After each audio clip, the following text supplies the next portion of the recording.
നമസ്കാരം, കർമ്മ ന്യൂസിലേക്ക് സ്വാഗതം. മോദി വന്നെങ്കിലും തിരുവനന്തപുരത്ത് ബോംബ് പൊട്ടിച്ചത് ടി.പി. ശ്രീനിവാസൻ. ഇടതുപക്ഷത്തിനും വലതുപക്ഷത്തിനും തടുക്കാനാവാത്ത വിധം പ്രഗത്ഭരുടെ ഒഴുക്ക് ബി.ജെ.പിയിലേക്ക് തുടരുകയാണ്.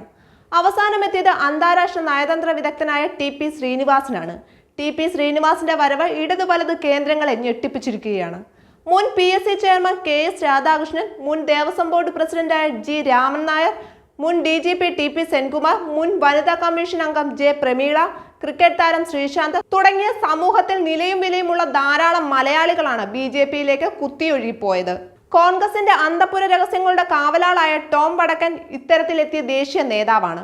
Professor P.J. കുര്യന്റെ പേരുകൾ സ്ഥാനാർത്ഥി നിർണയത്തിൽ സജീവമായി ചർച്ച ചെയ്തത് ഓർക്കുക. ഇലക്ഷൻ കഴിയുകയും കുറച്ച് സീറ്റുകൾ ബി.ജെ.പി പിടിക്കുകയും ചെയ്ത CPM-ൽ നിന്ന് കുത്തൊഴുക്ക് ഉണ്ടാകും. പണ്ട് ടി.പി. ശ്രീനിവാസനെ SFI-ക്കാർ ചെവിക്കുറ്റിക്കടിച്ച് താഴെയിട്ടതാണ്. അതിനുശേഷം പോലും അദ്ദേഹം CPM-നെ എതിർത്ത് സംസാരിച്ചിട്ടില്ല.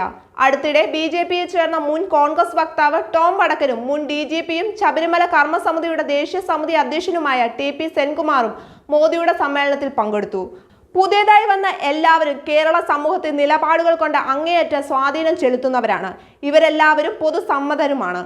ഇത് കേരള സമൂഹത്തിൽ പുതിയതായി ഉയർന്നു വരുന്ന ചില രാഷ്ട്രീയ മാറ്റങ്ങളുടെ സൂചനയാണ്. തിരുവനന്തപുരത്തെ NDA സ്ഥാനാർത്ഥി കുമ്മനം രാജശേഖരന് ടി.പി. ശ്രീനിവാസൻ പിന്തുണ പ്രഖ്യാപിച്ചു.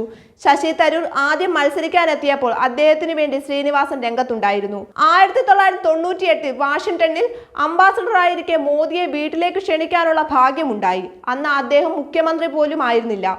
മോദിയോട് വലിയ ആദരവാണ് അന്ന് തോന്നിയത്. ശ്രീനിവാസന്റെ ഈ വാക്കുകൾ മോദിയെ എത്ര ഉന്നതമായാണ് ചിന്താശേഷിയുള്ളവരുടെ മനസ്സുകളിൽ പ്രതിഷ്ഠിച്ചിരിക്കുന്നത് എന്ന് വ്യക്തമാക്കുന്നതാണ്. ശശി തരൂർ നല്ല വാഗ്മിയും എഴുത്തുകാരനുമായിരുന്നെങ്കിലും തിരുവനന്തപുരവുമായി ബന്ധമില്ല. കുമ്മനം ഈ നാട്ടുകാരനാണ്, കഴിവുള്ളവനാണ്. അദ്ദേഹത്തിന് ആർഭാടമില്ല, ബാങ്ക് ബാലൻസുമില്ല, ശ്രീനിവാസൻ പറഞ്ഞു. കുമ്മനം രാജശേഖരന്റെ തെരഞ്ഞെടുപ്പ് കൺവെൻഷനിലും ടി.പി. ശ്രീനിവാസൻ പങ്കെടുത്തിരുന്നു. കേരളം മാറുകയാണോ? അമിത്ഷായുടെ വാക്കുകൾ സത്യമായി മാറുന്നുവോ? കേരളം മറ്റൊരു ത്രിപുരയാകുമോ? ഈ ചോദ്യങ്ങൾക്കുള്ള ഉത്തരം കർമ്മ ന്യൂസ് ഞങ്ങളുടെ പ്രേക്ഷകർക്ക് മുന്നിൽ വയ്ക്കുന്നു. ന്യൂസ് ഡെസ്ക്, കർമ്മ ന്യൂസ്.